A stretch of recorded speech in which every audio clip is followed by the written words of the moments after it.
Assalamualaikum warahmatullahi wabarakatuh. Waalaikumsalam warahmatullahi. Kami dari kelompok 4 yang beranggotakan saya Anggita Eka Marlini, Jenny Utami, dan Megawati Hendri Putri. Kali ini kita akan membahas tentang penerimaan kas dan siklus pendapatan yang telah diterangkan oleh Pak Jono kemarin. Next nih.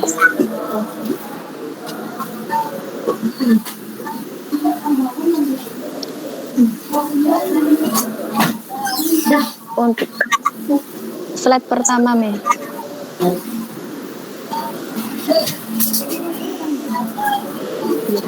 Ya lanjut.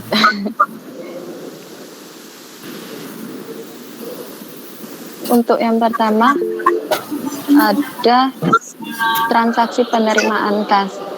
Contoh dari transaksi penerimaan kas yaitu transaksi pendapatan, pinjaman jangka pendek dan jangka panjang, penerbitan modal saham dan penjualan sekuritas, investasi jangka panjang, serta aktiva lainnya. Untuk aktivitas penerimaan kas, yaitu ada penerimaan dari penjualan tunai. Jika pembayaran dengan cek, maka bisa langsung diuangkan, sedangkan BG atau biliet giro harus menggunakan clearing ke bank. Sistem hitung tidak bisa langsung diuangkan, jadi harus menunggu sampai tanggal jatuh tempo baru bisa diuangkan.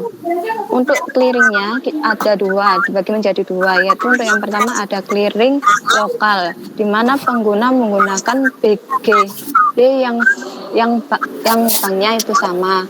Untuk yang kedua ada clearing antar bank atau berbeda bank, maka dapat diperantarai oleh BI dan dalam transaksinya.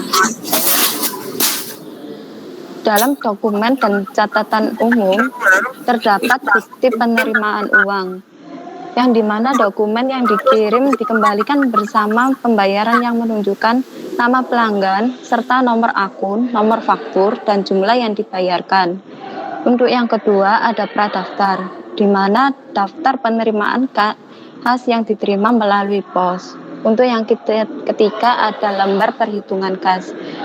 Dalam merekonsiliasi total penerimaan dengan total yang dicetak oleh register kas. Untuk yang keempat ada ikhtisar kas harian, di mana laporan yang menunjukkan total penerimaan melalui kas atau over the counter atau pos yang diterima oleh kasir sebagai setoran. Untuk yang kelima ada slip deposit yang disahkan, daftar yang dibuat oleh penyetor dan distempel oleh bank yang menunjukkan tanggal serta total setoran yang diterima bank dan rincian penerimaan dalam setoran tersebut. Untuk yang selanjutnya ada file transaksi penerimaan, yaitu di mana file komputer atas transaksi penerimaan kas yang telah disahkan yang diterima untuk pemrosesan. File ini digunakan untuk memperbarui file induk piutang usaha. Itu yang terakhir ada jurnal penerimaan kas, di mana jurnal yang berisi daftar penerimaan kas dari penjualan tunai dan penagihan piutang usaha. Selanjutnya, untuk fungsi-fungsinya yaitu ada yang pertama ada penerimaan kas. Adanya kemungkinan pencurian kas sebelum atau sesudah catatan dibuat. Dengan demikian, prosedur pengendalian harus memberikan kepastian yang layak. Dan ada resiko yang kedua yaitu adanya kemungkinan terjadi kesalahan dalam pemrosesan penerimaan berikutnya, seperti penerimaan melalui kasir, pos. Untuk yang kedua ada penyetoran kas ke bank. Pengendalian fisik yang tepat atas kas mensyaratkan bahwa seluruh penerimaan kas disetorkan secara utuh setiap hari. Kata utuh itu berarti semua penerimaan harus disetorkan, yaitu pengeluaran kas tidak boleh dilakukan dengan penerimaan yang belum distorkan. Apabila penerimaan secara over the counter atau melalui pos diterima oleh kasir, maka pengecekan yang independen harus dilakukan untuk menentukan kesesuaiannya dengan lembar perhitungan kas dan pradaftar. Untuk yang ketiga ada mencatat penerimaan kas. Sistem ilustrasi untuk pemrosesan penerimaan kas. Yang kedua ada memperoleh pemahaman dan penilaian resiko pengendalian. Dalam proses prosedur pengendalian yang terlihat dalam penerimaan kas merupakan pengendalian manual, bukan prosedur pengendalian yang telah terprogram. Audit biasanya akan menggunakan kombinasi dari pengajuan pertanyaan, observasi, dan inspeksi dokumen untuk mengumpulkan bukti bahwa prosedur pengendalian manual merupakan fungsi yang paling efektif. Next. Untuk transaksi penyelesaian penjualan itu meliputi pemberian potongan tunai. Yang kedua ada pemberian faktur penjualan dan pengurangan harga. Yang ketiga ada penentuan piutang tak tertagih. Auditor melakukan pengujian pengendalian untuk memperoleh bukti tentang keefektifan perancangan dan operasi sistem pengendalian internal perusahaan. Risiko internal yang berkaitan dengan transaksi penerimaan kas adalah tinggi akibat kemungkinan penipuan oleh karyawan melakukan pengalihan penerimaan kas. Selanjutnya akan dijelaskan oleh Zeni Utami. Yang selanjutnya, pengujian substantif atas piutang usaha. Piutang kotor dari pelanggan atas transaksi penjualan, kredit, dan yang berhubungan dengan akun kontra, yaitu penyisihan untuk piutang tak tertagih. Dengan mengaudit piutang usaha, auditor dapat mengaudit penjualan yang berkaitan. Penjualan yang paling mungkin menghadirkan potensi salah saji merupakan pendapatan yang tidak dapat ditagih. Merancang pengujian substansi, auditor pertama harus menentukan tingkat resiko pengujian rincian yang dapat diterima untuk setiap asersi signifikan yang berkaitan. Penentuan resiko deteksi untuk pengujian rincian. Resiko penjualan kredit ditetapkan terlalu besar dan penyisihan piutang tak tertagih ditetapkan terlalu rendah. Penilaian resiko pengendalian untuk asersi piutang usaha tergantung pada penilaian resiko pengendalian yang terkait untuk kelompok transaksi, penjualan kredit, penerimaan kas, dan penyesuaian penjualan yang mempengaruhi saldo piutang usaha. Penilaian tingkat resiko inheren yang direncanakan, resiko prosedur analitis, dan resiko pengendalian yang tepat telah digunakan dalam resiko audit, yaitu pada fase perencanaan. Selanjutnya, korelasi komponen resiko asersi piutang usaha. Terdapat beberapa komponen resiko. Yang pertama yaitu resiko audit. Eksistensi atau kejadian rendah, kelengkapan rendah, hak dan kewajibannya rendah, penilaian atau alokasi rendah, penyajian dan pengungkapan rendah. Sedangkan resiko inheren, eksistensi atau kejadian maksimum, kelengkapan sedang, hak dan kewajiban sedang, penilaian atau alokasi maksimum, penyajian dan pengungkapan sedang.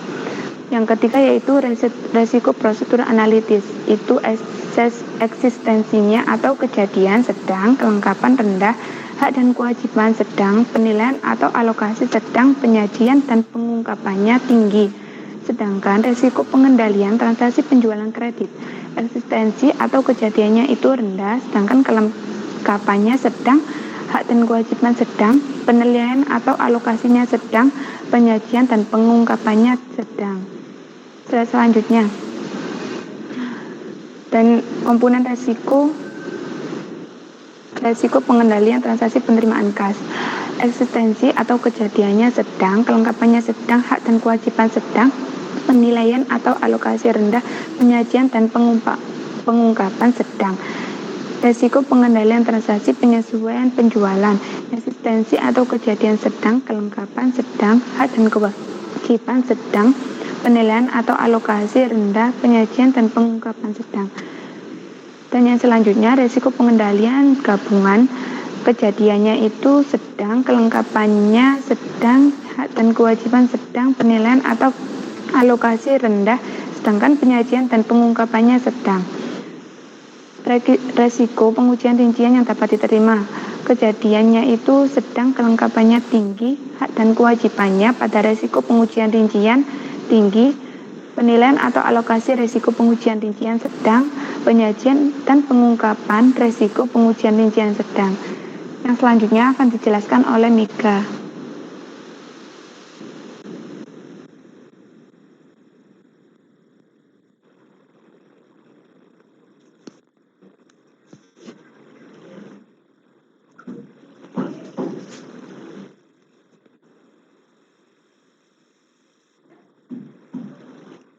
Prosedur awal audit harus mengetahui tentang bisnis dan industri klien yang akan diaudit. Penting untuk memahami kebijakan perusahaan mengenai pengajuan pendapatan. Auditor juga harus memahami persyaratan perdagangan standar, pengalaman penagihan, aspek musiman, dan luas konsentrasi bisnis. Prosedur untuk memverifikasi piutang usaha dan penyisian adalah menelusuri saldo awal periode berjalan ke saldo akhir yang telah diaudit tahun lalu. Selanjutnya, periode berjalan akan pengendalian buku besar dan akun penyisian harus direview. Tujuan prosedur analiti untuk mengembangkan ekspektasi seatas saldo piutang usaha, hubungan piutang usaha dengan penjualan dan margin kantor perusahaan. Pengujian rincian transaksi. Melakukan pengujian pisah batas dan pengujian saldo, pengujian transaksi dan transaksi pendapatan yang belum ditagih yang telah masuk piutang usaha. Menforging catatan piutang ke transaksi pendukung. Melakukan pengujian ini sampel debit ke akun pelanggan dapat di-vouching ke akun penjualan pendukung dan dicocokkan ke dokumen-dokumen itu untuk memberikan bukti yang berkaitan dengan esensi atau kejadian, hak dan kewajiban, serta penilaian atau alokasi. Melakukan pengujian bisa batas untuk penjualan dan retur penjualan. Pengujian bisa batas dirancang untuk memperoleh kepastian yang layak bahwa penjualan dan piutang usaha telah dicatat dalam periode akuntansi di mana transaksi tersebut terjadi, dan ayat jurnal yang berkaitan dengan persediaan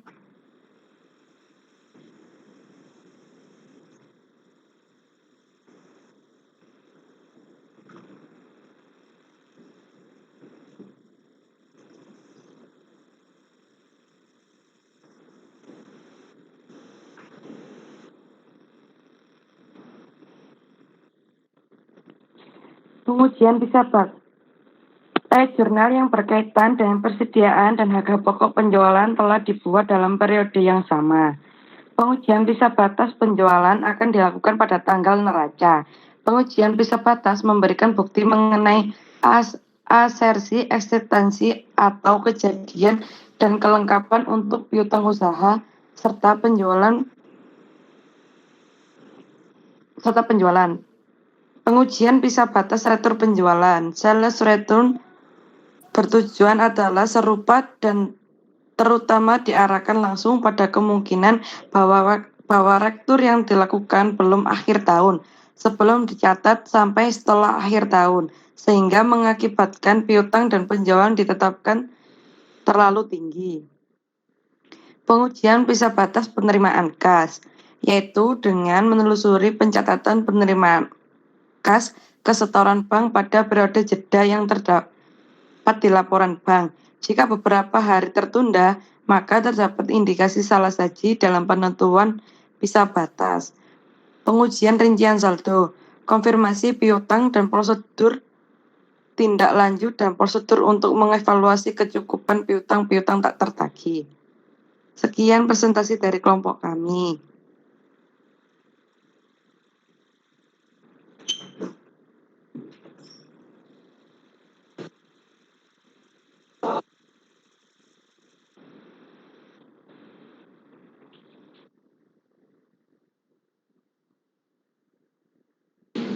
Maaf Pak, itu suaranya belum muncul. Suara jenengan.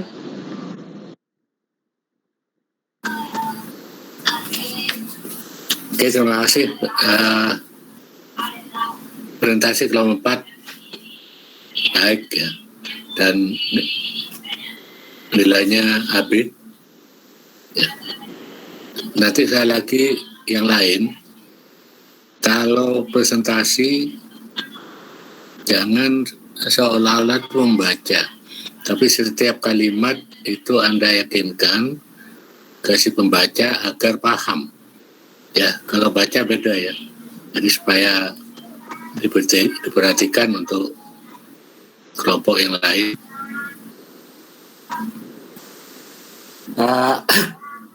Materi pagi ini silakan.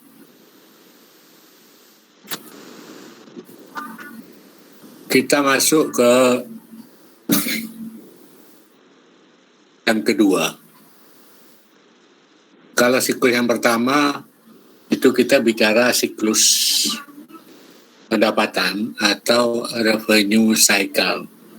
Ya. Jadi 2 kali pertemuan sudah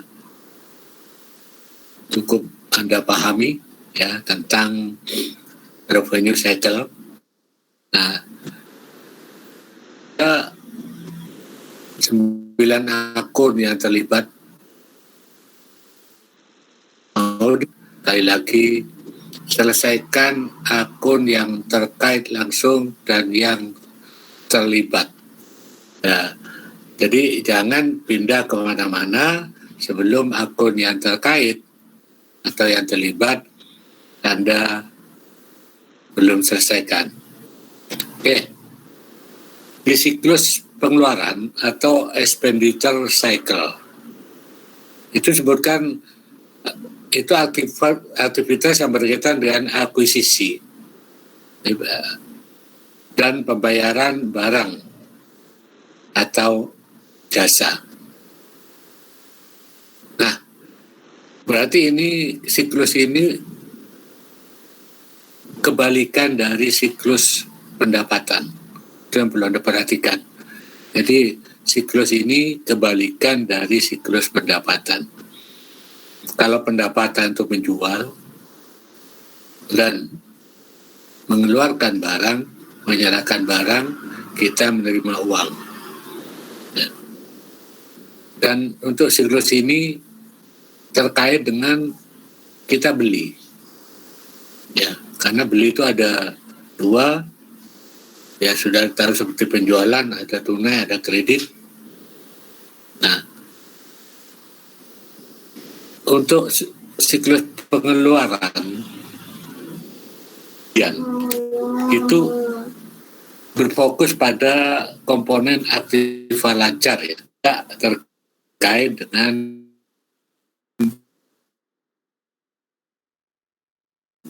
KPI 4. Jadi kalau perusahaan dagang itu pembelian barang dagangan, kalau perusahaan industri yang dibeli adalah bahan baku, bahan pembantu, dan pembelian tenaga kerja, buruh. Buruh itu dibeli ya, karena itu harian. Jadi kita mencari, misalnya kita beli dari tenaga kerja langsung, karena apapun di perusahaan industri itu butuh buruh yang kita bayar harian. Nah, di situ yang pertama, melakukan aktivitas pembelian barang atau jasa secara tunai maupun kredit. Ya. Yang kedua, transaksi pengeluaran kas atau melakukan aktivitas pembayaran, baik karena tunai maupun secara kredit. Nah, yang kita tanya, yang Pak Jono tanya, Anda tadi sebutkan kalau penjualan itu terkait dengan persediaan yang kita serahkan. Kalau pembelian terkait dengan barang yang kita beli. Nah, di dalam metode persediaan yang Anda ketahui, kita ada 2. metode periodik atau fisik, dan yang kedua metode perpektual. Kenapa saya tanya ini? Ini terkait dengan akun apa saja yang terkait dengan adanya siklus pengeluaran atau pembelian. Kalau yang satu menggunakan metode fisik atau periodik atau apa istilah? Yes, periodik. Yang kedua menggunakan metode perpektual. Nah, sekarang silakan dijawab. Ini kuis yang benar menjawab, dan ini mana yang mau muncul lebih dulu. Jawabannya benar, saya kasih nilai plus, dan kalau jawaban kurang lengkap atau kurang sempurna, ya kita Mas Jono udah mengurangi atau menambah nilai hasil Anda yang lain. Nah, yang saya tanya, akun atau perkiraan apa saja yang ada atau yang terkait dengan adanya sistem penjualan, persediaannya menggunakan metode perpektual. Silakan yang mau jawab. Persediaan harga pokok penjualan. Anissa ya? Persediaan Iya, Pak. sama harga pokok penjualan. Harga pokok penjualan. Iya. Dua itu?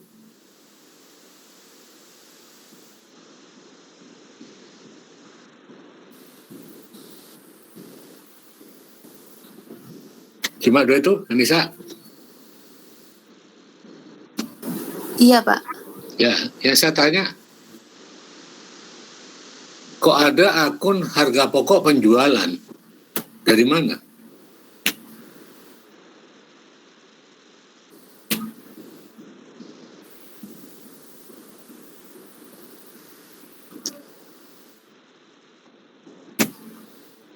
Maaf, Pak, salah. Saya kira tadi Ya, penjualan. oke, silakan. Yang lain, yang terkait dengan administrasi persediaan untuk pembelian dengan metode perpektual.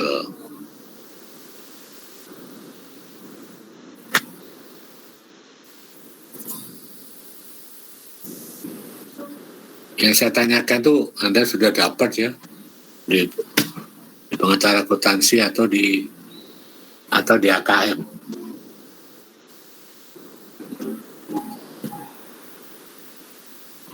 Yang lain? Ini terkait akunnya ya, Pak? Iya, yang saya bilang kan akunnya. Siklus itu kan akun yang terlibat dengan adanya pembelian, ya toh. Tapi perusahaan menggunakan metode perpektual. Akun apa? Bapak, saya ingin mencoba. Ya? Utang dagang. Siapa ini jawab? Anissa diulang saja, Pak. Oh, Anissa lagi. Oke. Persediaan sama utang dagang, Pak. Persediaan sama? Utang dagang. Itu aja? Iya. Ada yang Persediaan pada kas, Pak. ya saya tanya akunnya apa saja, tidak di jurnal. Akun yang kira terlibat dengan metode perpektual. Pak, saya mau coba Ya, persediaan barang awal pembelian. yang saya Persediaan tanya apa? Metode fisik atau perpektual? betul. Perpektual, ayo. Silakan. Pak, saya ingin mencoba menjawab. Jadi Iya. akun yang terkait itu persediaan, utang dagang. Jika transaksinya persediaan dan utang dagang. Jika transaksinya kredit, Pak. Jika tunai, maka utang dagang, persediaan, dan kas. Utang dagang, yang pada kas ya. Oke, siapa tadi? Ya, Pak. Alfi, Pak. Ya. Pinur. Kalau metodenya fisik, Pembelian pada hutang Pembelian dagang sama atau utang kas, Pak. dagang. fisik. Pembelian pada hutang dagang atau kas, Pak. Cukup itu?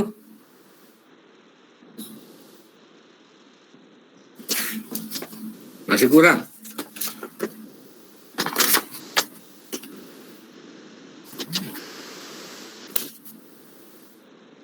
Ayo, kalau secara fisik atau periodik. Saya ingin menambahkan, Pak. Yes. Oke? Tidak usah menambahkan, dijawab lengkap.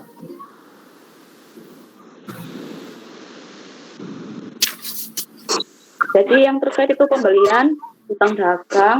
Alfi. Ya, Alfi ya? ya, Alfi, Pak. Alfi sudah jawab tadi, silakan yang lain. Beri kesempatan yang lain untuk mencapai nilai.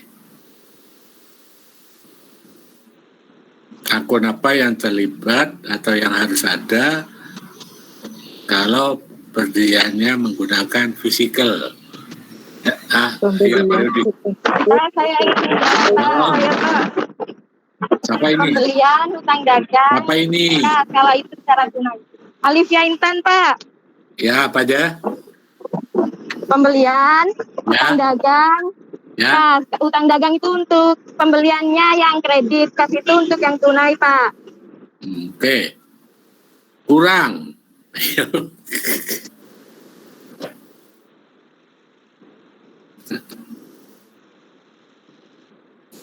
Kurang. Apa aja?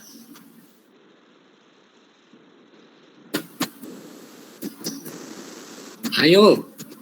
Kita 7. Berlomba. Pak, itu akunnya atau jurnalnya nggih, Pak? Akun dengan jurnal sama enggak, Pak? Nggih, Pak. Iya, akun itu buku besarnya, perkiraannya.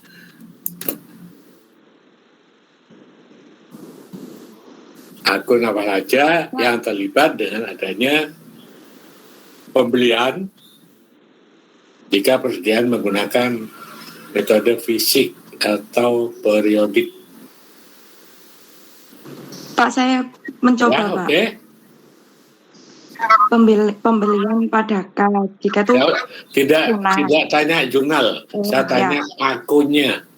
Pembelian, Ya, kas, hutang Ya. dagang, Ya. retur jika ada retur pembelian, diskon Ya. jika ada potongan dagang. ya. Jika ada beban angkut yang harus dibebankan, ada beban angkutnya juga, Pak. Ya, oke, itu ya Megawati. Bentar. Harus ada pembelian retur ya, potongan ya. Kalau pakai perpaktual nggak ada, langsung dengan persediaan. Tolong itu diingat-ingat, jangan sampai lupa. Itu prinsip yang harus Anda ketahui.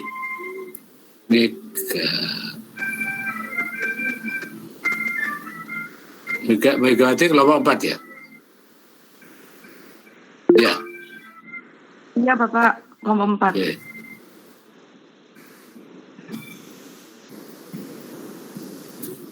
Jadi kalau kita ulas kembali untuk secara perpetual itu berapa akun?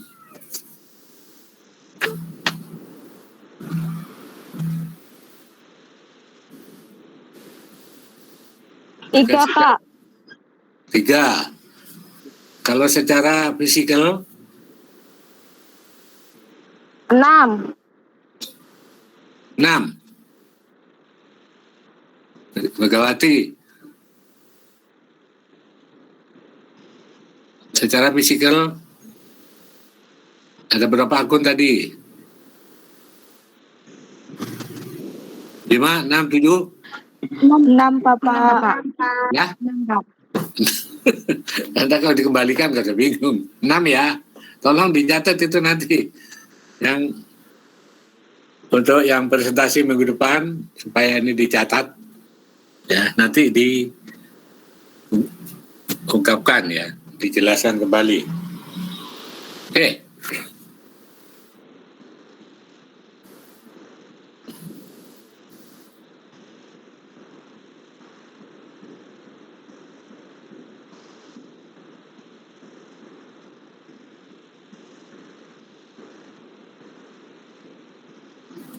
Nah, kalau tujuan audit sama ya, untuk melalui saldo dan transaksi. Ya, di tujuan audit siklus pengeluaran. Nah, sekarang kita masuk di PPT tadi, lembar kedua, fungsi siklus pengeluaran. Fungsi siklus pengeluaran itu ada 3. Fungsi siklus pengeluaran, lembar kedua tolong. Lembar kedua. Ketiga. Nah, sekarang saya tunjuk hidung, ya. Nurul Aini, ada berapa dan sebutkan fungsi-fungsi di siklus pendapatan?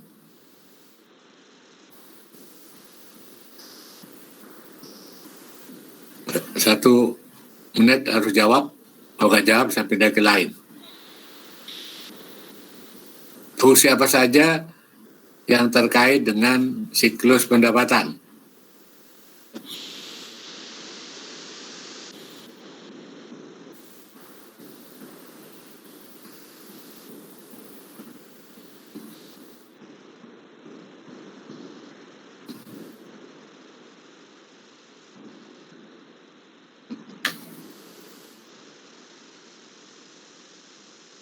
Oke, mungkin Nurul ini masih tidur, ngantuk. Winda Aulia.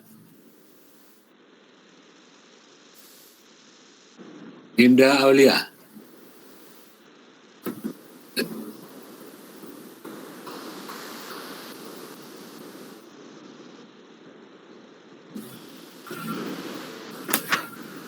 Winda Aulia.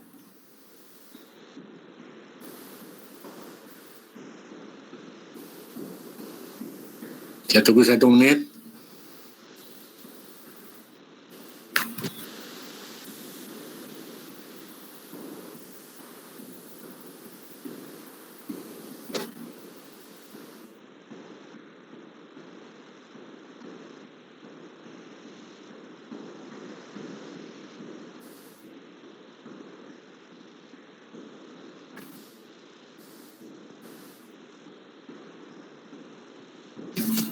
Ya, Pak. Jadi jawab. Fungsi siklus pendapatan yang pertama mendapatkan pesanan dari pembeli, yang kedua memeriksa status kredit pembeli, yang ketiga mencatat dan memproses data penjualan, yang keempat menyiapkan dan melakukan pekerjaan untuk pembeli, yang kelima mengirim barang atau jasa, yang keenam menagih konsumen, menerima pembayaran dan menyimpannya ke bank, menyelenggarakan catatan piutang dagang, dan memindah bukukan transaksi ke buku besar. Kok banyak benar? Ada berapa fungsi di siklus pendapatan dengan rinciannya?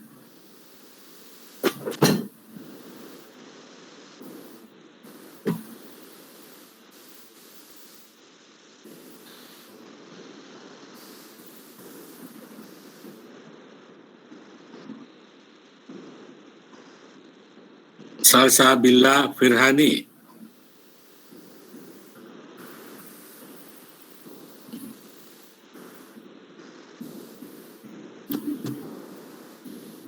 Ada berapa fungsi-fungsi yang terkait dengan siklus pendapatan atau revenue cycle?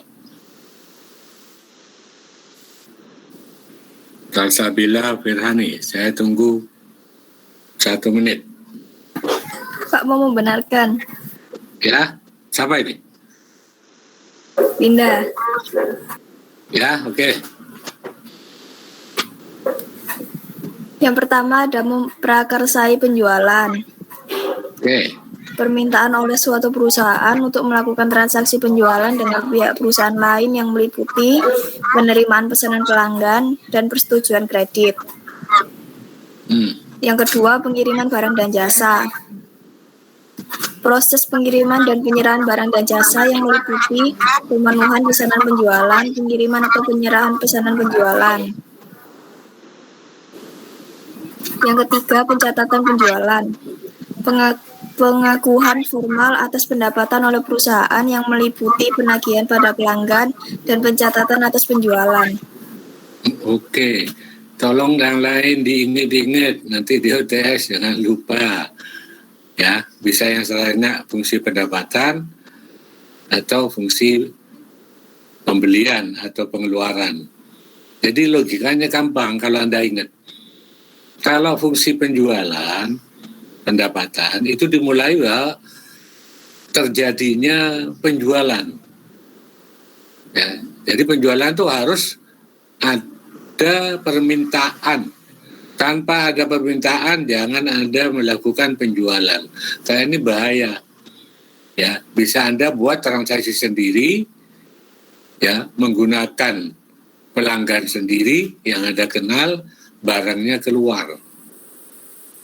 Nah ini, tanpa ada permintaan. Nah kedua, dari permintaan itu tanggung jawab orang bayar kredit. Kalau permintaannya secara kredit ya, tapi kalau secara tunai gak ada masalah. Langsung dilayani ke poin kedua. Ya, jadi permintaan secara kredit, apakah pelanggan itu dipenuhi atau tidak, itulah yang paling penting.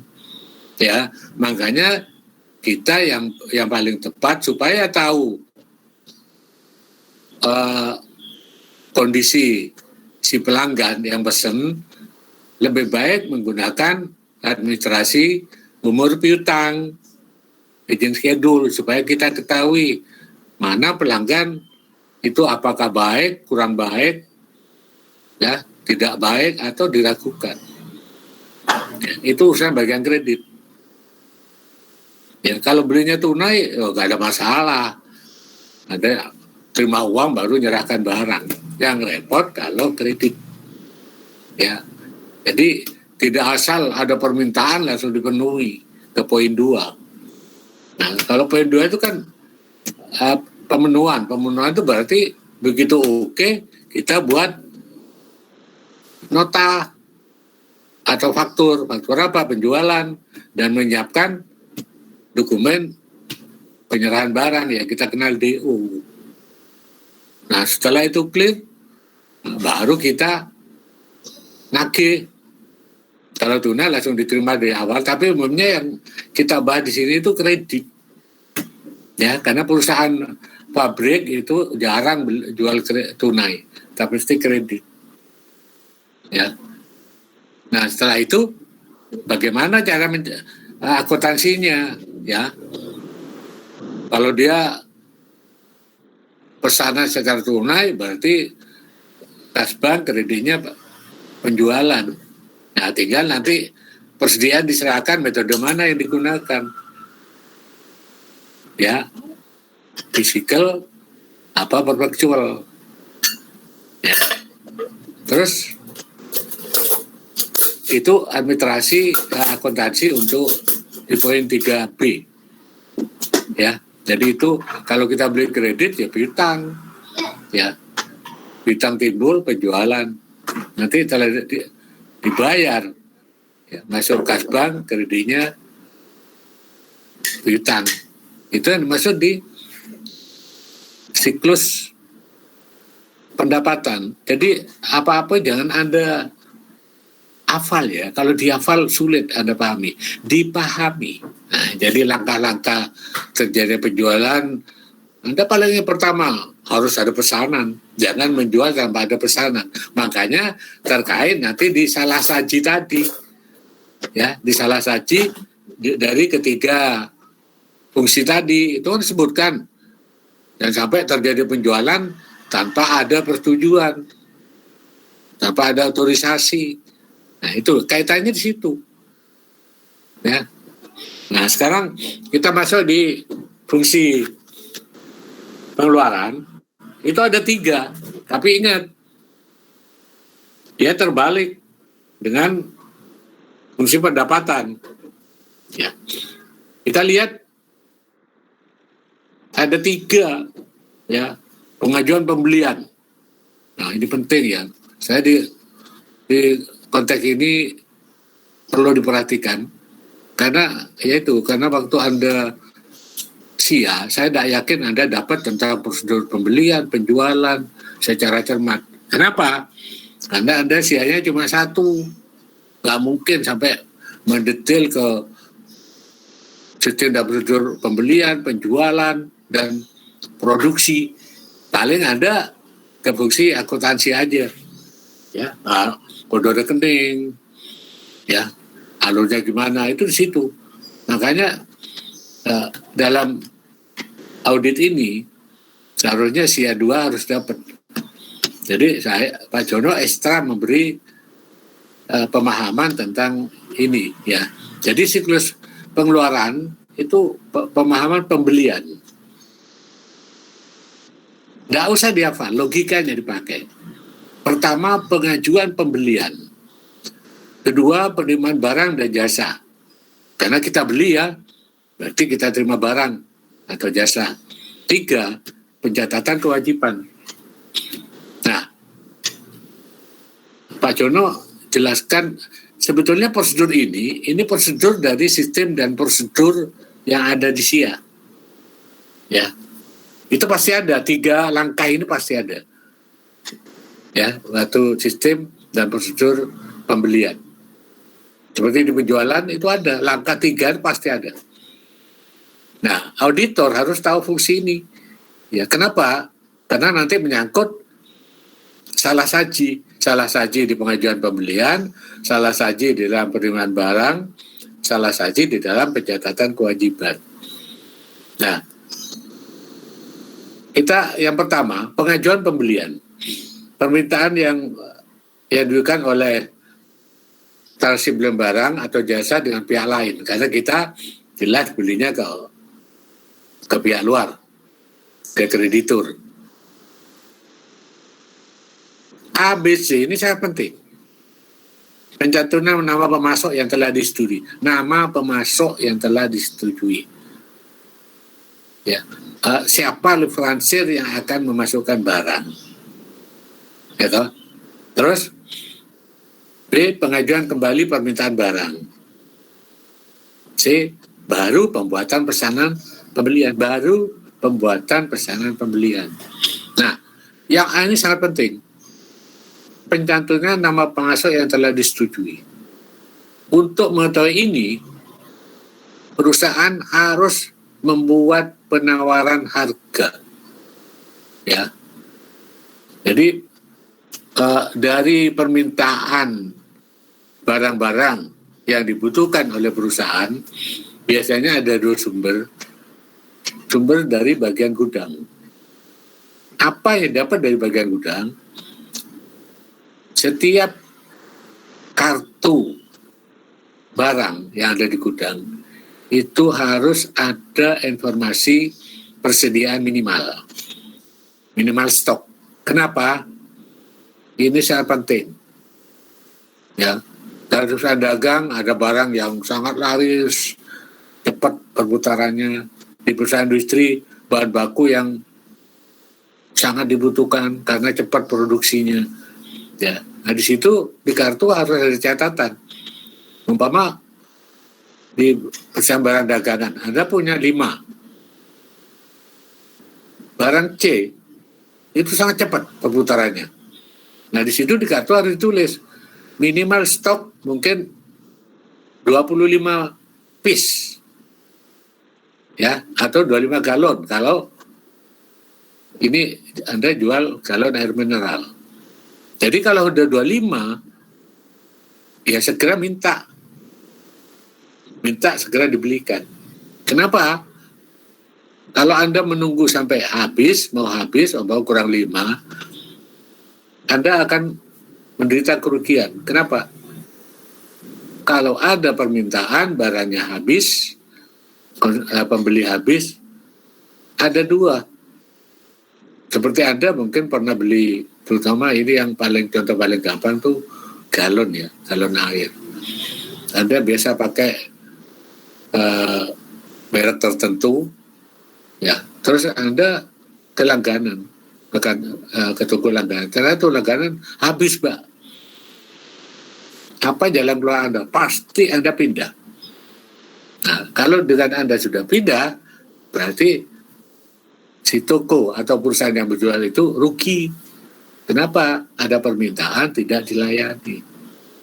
Nah, itulah pentingnya kenapa setiap gudang itu harus, setiap barang harus ada stok tercantum persediaan minimal. Jadi kalau udah stok mendekati angka itu harus segera pesan. Jangan sampai kehabisan stok. Nah, seperti barang untuk produksi. Ternyata kita produksi banyak, bahan bakunya habis atau tidak sedikit, otomatis Anda tidak bisa memproduksi. Kalau tidak bisa memproduksi, berarti Anda tidak bisa menerima permintaan pelanggan. Itulah. Nah, di perusahaan, selain informasi dari gudang, kebutuhan barang yang akan dibeli, itu biasanya dari setiap lini organisasi. Entah dari personalia, dari akuntansi, dari pembelian, dari penjualan. Dia butuh barang. Butuh barang. Yes.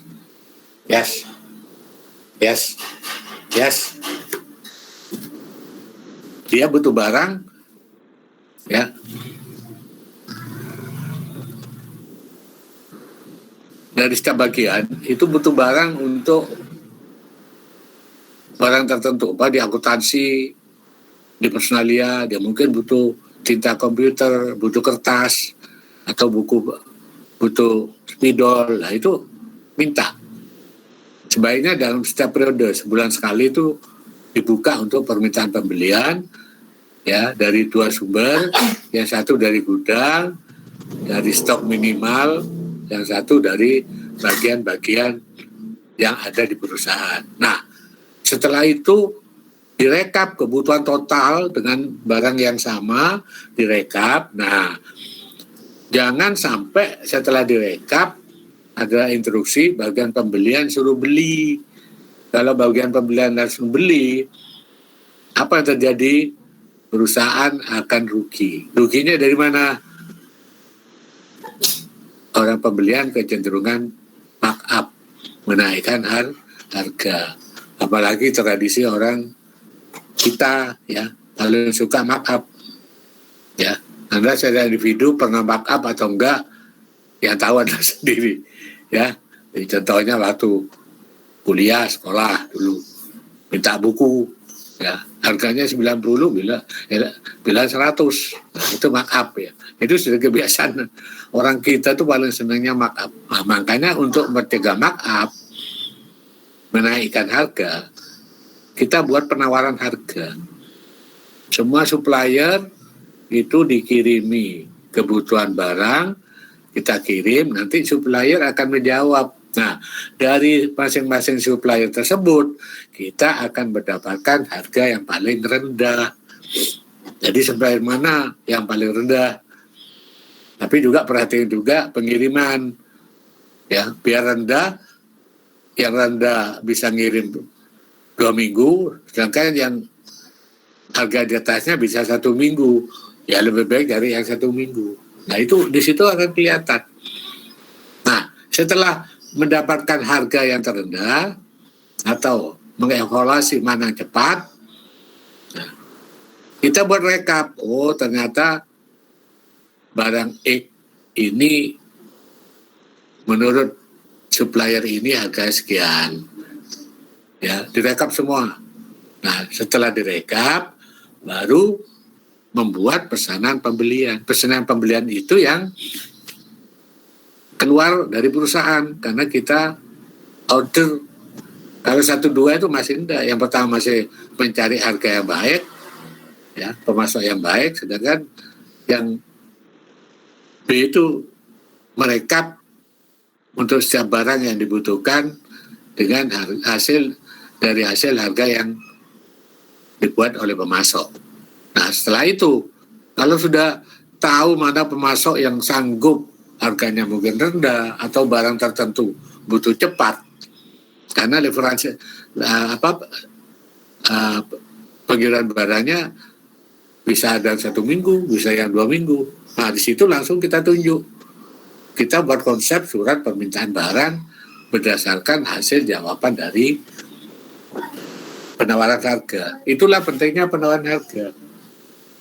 Ya, kenapa? Kalau tanpa penawaran, orang pembelian suruh beli, jarang. Itu 90% di markup. Makanya ada guyonan, kalau kerja di mana tuh? Bagian pembelian.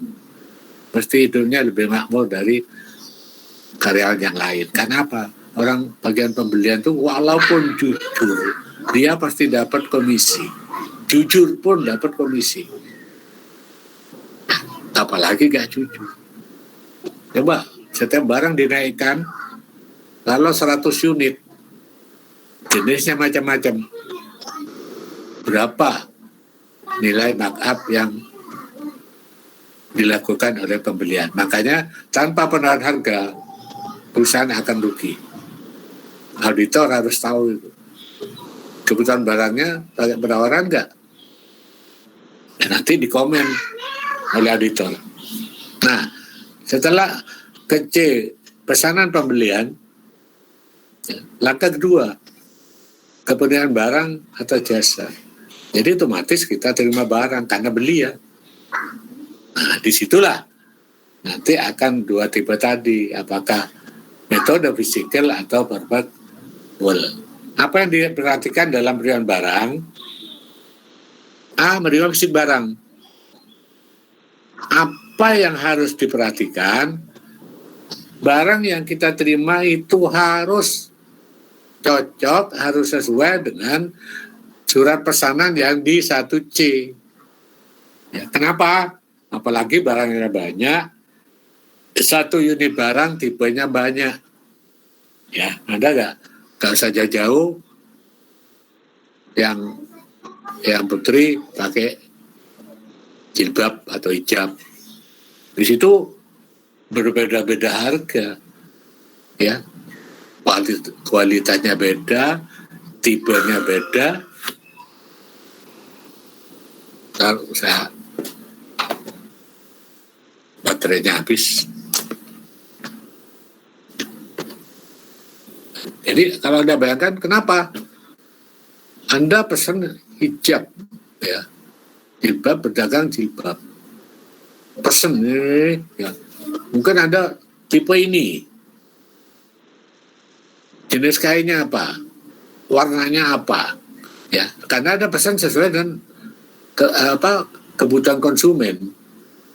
Nah, di situ waktu setelah pesan barang datang itu betul-betul diteliti apakah betul kualitas tipe barangnya itu sudah benar sesuai dengan pesanan. Ya, kalau yang dikirim pelanggan itu lebih mahal, Anda biasanya diem. Tapi kalau barangnya dikirim oleh penjual itu barang lebih murah, Anda teriak, ini salah, bukan ini yang saya pesan. Itu ciri orang kita ya. Nah, tapi makanya kita mencegah adanya apapun kadang-kadang dari penjual itu betul jujur. Kalau pesanan banyak agak diselidungkan, jadi agak diselewengkan 1-2 jenis barang.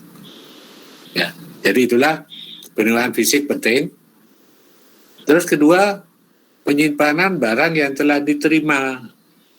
Nah, kenapa di situ dibahas barang yang telah diterima tentang penyimpanan? Setiap barang itu bermacam-macam kondisi dalam penyimpanan. Ada yang tidak boleh lembab, ada yang butuh udara segar, ya, ada mungkin harus dimasukkan udara pendingin.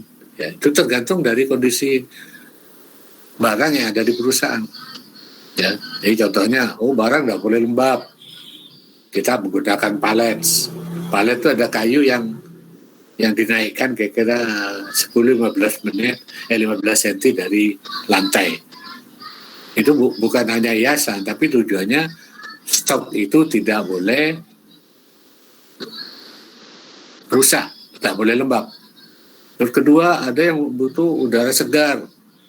Ya, kalau dia pengap, rusak atau bau. Jadi gudangnya harus apa? Ya harus banyak ventilasi.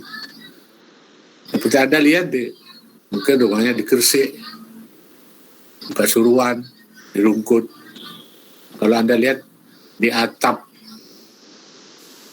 pabrik tersebut dikasih seperti egg house ya, seperti bagisap putih bentuknya. Itu biasanya di setiap pojok atas dikasih 2, 3, 4, itu adalah pengisap udara supaya udaranya yang disimpan segar ya, apalagi barang yang tidak boleh harus tempatnya beku, harus ada pendingin. Itu dibahas di dalam penyimpanan. Kenapa? Supaya tidak merugikan perusahaan. Itu diperhatikan juga oleh auditor. Ya. Yang sip, bagaimana dengan pengembalian barang, retur, ya, itu diperhatikan pencatatannya, terus buktinya apa yang dikirim. Selain barang, bukti apa yang dikembalikan ke penjual, ke pemasok. Yang ketiga, pengakuan formal oleh perusahaan atas kewajiban bayar. Nah, perusahaan punya, kalau tunai, ya langsung bayar. Tapi ini yang catatan ketiga itu menyangkut kredit. Jadi kita timbul utang dagang, nah kita punya kewajiban untuk bayar. Yang pertama, pembuatan voucher dan pencatatan kewajiban. Sistem sekarang itu ada namanya voucher ya. Voucher itu sangat baik buat kontrol, buat kecepatan dalam hal operasional pembayaran. Jadi waktu kita beli barang itu datang, kita timbul hutang, dicatat di voucher. Voucher itu ada 2 fungsi. Yang paling atas itu mengakui bahwa kita punya hutang. Jadi otomatis barangnya sudah diterima. Jadi berdasarkan faktur dan DO yang dari pelanggan yang kita terima, itu dicatat paling atas bagian voucher. Tentang pengakuan penjualan, referensinya siapa, berapa nilai yang harus kita bayar, jatuh tempo kapan. Nah, terus di bagian bawah itu ada semacam catatan atau instruksi yang tidak perlu diulangi kembali. Ya, contohnya gini, tadi kita buka hutang ke Tuan Hasan 50 juta. Nah, di bawah itu nanti ada catatan sesuai dengan jatuh tempo. Jatuh tempo kapan hutang harus dibayar. Nah, di situ di bagian bawah voucher ada catatan hutang itu jatuh temponya kapan, terus nanti dibayar dengan apa, cek apa, bilet giro atau transfer. Nah, terus lewat bank mana? Bank dari perusahaan, apakah BCA atau Mandiri atau BRI. Jadi tergantung dari, nah dari itulah kalau sudah jatuh tempo, umpama menggunakan bilet giro, bagian keuangan tanpa minta persetujuan lagi ke kepala keuangan, langsung dibuat BG dengan tanggal jatuh tempo, tinggal menunjukkan tanda tangan. Jadi tidak perlu 2 kali wira-wiri ke kepala keuangan. Apakah harus pertama minta persetujuan, kedua minta tanda tangan. Jadi ini cuma sekali langsung begitu datang, begitu tanggal jatuh tempo voucher diperhatikan, dibuatkan bilet giro, langsung voucher dan bilet giro diserahkan ke pimpinan, manajer keuangan atau kepala keuangan. Udah. Jadi kalau yang pertama gak ada voucher wira-wiri 2 kali, mungkin lupa bayar sampai ditagih, atau yang kedua tidak perlu berkali-kali mendatangi ke pimpinan ya. Jadi itu pentingnya voucher. Terus yang 3B, Pertanggung jawab atas transaksi yang telah dicatat. Nah, ini akuntansi ya. Akuntansi yang seperti saya minta akun apa yang terlibat, apakah belinya kredit atau tunai, apakah ada retur, ada potongan. Nah, itu yang dimasuk di sistem 3A akuntansi. Nah, ini dipahami ya. Nah, nanti di UTS kalau nggak saya tanya siklus pendapatan atau siklus pengeluaran. Nah, dari masing-masing siklus itu yang maju presentasi minggu depan itu ada kelemahan ya. Jadi Anda harus perhatikan baca, sajikan nanti tentang salah saji yang kemungkinan di saat pengajuan pembelian, di saat penerimaan barang dan jasa, di saat pencatatan kewajiban. Jadi ini yang akan presentasi minggu depan nanti supaya disajikan tentang salah saji ya. Nah, di situ nanti saya tunjukkan ada yang presentasi minggu depan halaman berapa sampai dengan berapa yang ada di buku wajib. Oke, next. Nah, secara umum kemungkinan salah saji itu salah catat ya, atau salah melakukan suatu pekerjaan di siklus pengeluaran ada 5. Nanti detailnya ada di salah saji menurut siklus yang ada. Volume transaksi dalam siklus ini biasanya tinggi. Seringnya beli barang. Ya, banyaknya barang yang dibeli. Itu kadang-kadang sampai salah mencatat atau salah menyajikan. Yang 2, pembelian dan pengeluaran kas bisa dilakukan tanpa melalui otorisasi. Nah, menyangkut yang fungsi 1A. Ya. Jadi pembelian tidak dilakukan tanpa otorisasi, persetujuan. 3, pembelian barang dan jasa dapat diselewengkan. Nah, ini beli barang dapat diselewengkan apa? Fungsi 1A. Tanpa penawaran langsung beli ya, jadi gampang diselewengkan. 4, pembayaran bisa dilakukan 2 kali ya. Ini hati-hati, jangan sampai kita melakukan pembayaran 2 kali. Makanya dari sistem voucher itu bisa terkontrol, kita tidak bisa membayar 2 kali. Jadi kalau secara manual tanpa secara ini voucher, begitu bayar bagian fakturnya atau DO Anda coret, disilang supaya tidak bayar 2 kali ya. Bayar 2 kali itu bisa tanpa disengaja atau orang dalam sengaja mencari kelengahan pimpinan ya, sampai terbayar 2 kali. 5, masalah akuntansi yang tidak tepat mungkin terjadi yang berkaitan dengan hal-hal misalnya apakah biaya harus dibebankan atau dikapitalisasi.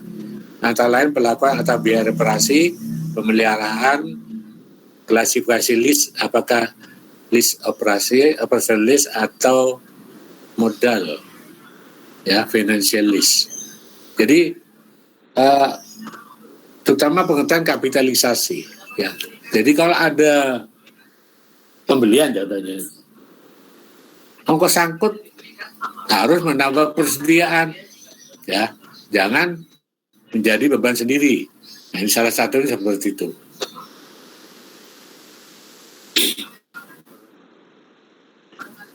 Ini ada semua. Nah, dokumen catatan yang umum. Presentasi kelompok 4 sudah baik.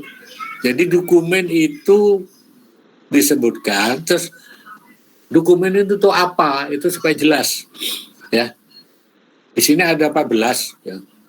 Permintaan pembelian, pesanan pembelian, laporan penerimaan, faktur penjual. Bagi kita bukan faktur penjual ya, faktur pembelian ya, tapi karena faktur dibuat oleh penjual. Jadi Anda juga ada bingung, kok ada faktur penjual? Itu maksudnya faktur pembelian yang dibuat oleh voucher. Nah, ini sistem yang tadi saya ungkapkan, laporan pengecualian, ya, ikhtisar voucher, register voucher. Dan sekarang voucher itu sudah membudaya ya.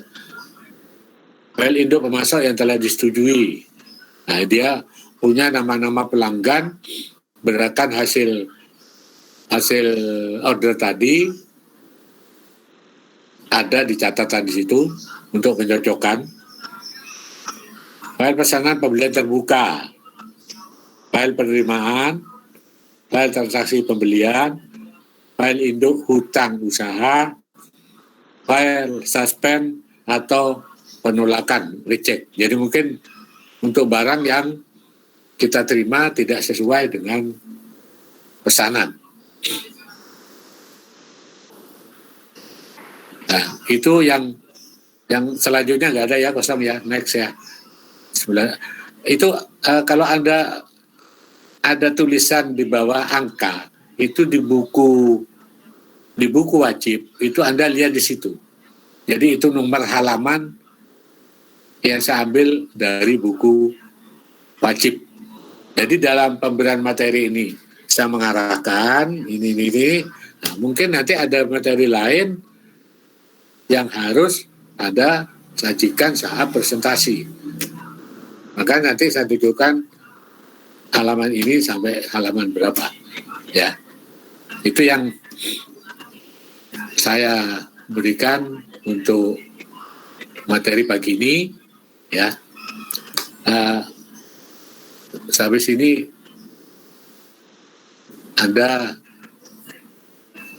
dapat tugas kelompok. Ya, tugas kelompok yang nanti Anda serahkan paling lambat dan 9:15, karena 9:30 kita mulai dengan praktek audit.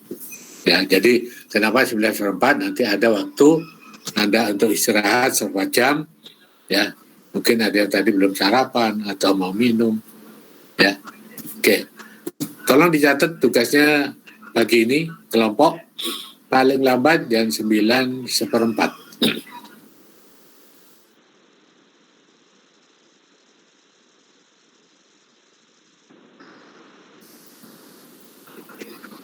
Oke, ada 2 kelompok soal, silakan dicatat. Yang satu tentang konfirmasi.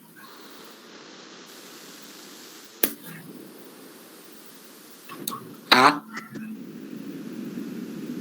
Mengapa auditor harus melakukan prosedur konfirmasi? Mengapa auditor harus melakukan kewajiban prosedur konfirmasi? 2. Akun atau perkiraan apa saja yang harus dilakukan konfirmasi?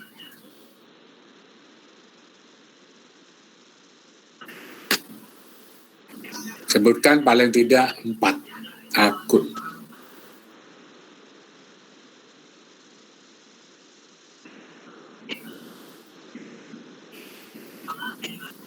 Ketiga, masih dikonfirmasi, atau C,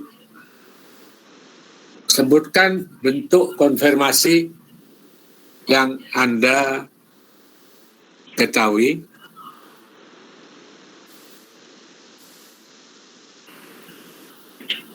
dan kriteria-kriterianya. Sebutkan macam bentuk konfirmasi yang Anda ketahui dan kriteria-kriterianya masing-masing. 4 atau D masih di konfirmasi. Apa yang harus Anda lakukan Kalau konfirmasi positif tidak dijawab, apa yang harus auditor lakukan? Kalau konfirmasi secara positif tidak terjawab. Yang kedua, kelompok kedua,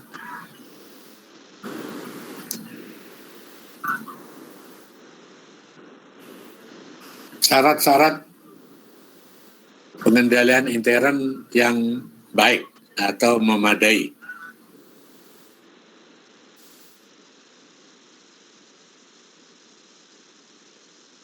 Atau memadai.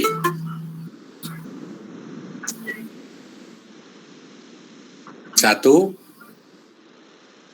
atau A ya, A, untuk piutang usaha, B, untuk persediaan barang.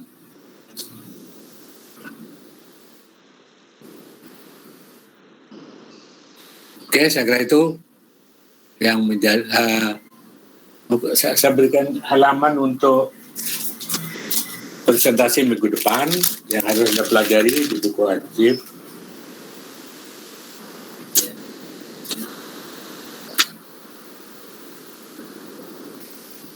Halaman 77.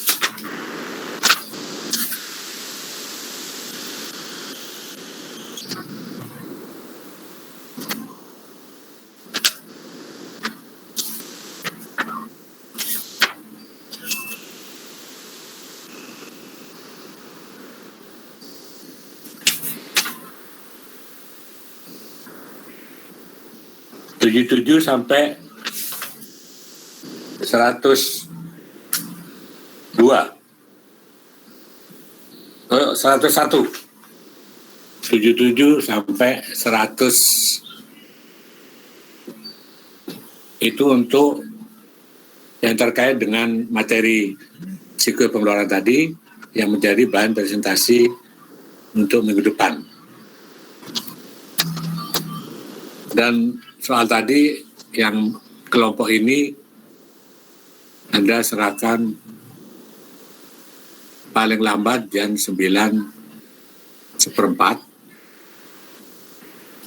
Tolong untuk absensi wajahnya muncul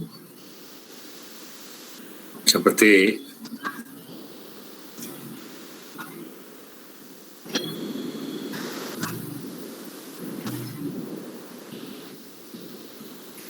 agak cepat. Anissa,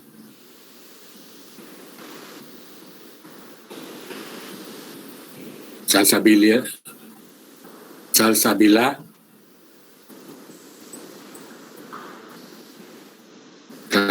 saya tunggu setengah menit. Anissa Dewi. Oke, silakan muncul. Ya. Cari nanya mungkin. Oke, terima kasih. Sampai ketemu nanti minggu depan untuk materi pemeriksaan akuntansi, dan nanti 9:30 kita memulai dengan praktek auditing dengan masuk ke materi pokok. Boleh mundur. Assalamualaikum warahmatullahi wabarakatuh. Waalaikumsalam warahmatullahi wabarakatuh. Waalaikumsalam warahmatullahi wabarakatuh.